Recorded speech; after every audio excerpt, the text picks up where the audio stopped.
نبی کریم صلی اللہ علیہ وسلم نے فرمایا کہ جب لاکھوں حاجی میدان عرفات میں جمع ہوتے ہیں نا، میدان عرفات میں کوئی بہت عالیشان بندوبست آج بھی نہیں ہے،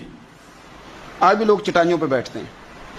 اور اے سی والی بس میں بھی آپ بیٹھ کے جائیں تو پھر بھی کچھ نہ کچھ گرد آپ پر پڑ ہی جاتی ہے، لیکن لاکھوں لوگ آئے ہیں پر اکٹھے ہو کے آئے ہیں۔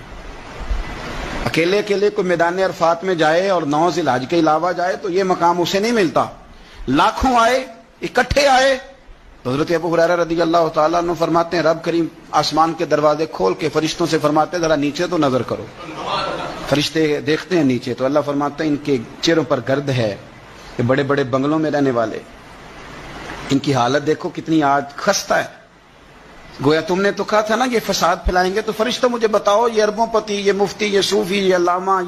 یہ شیخ، یہ پیر، یہ اتنے اتنے بڑے لوگ یہ کدھر آئے ہیں بتاؤ؟ تو فرشتے عرض کرتے ہیں اللہ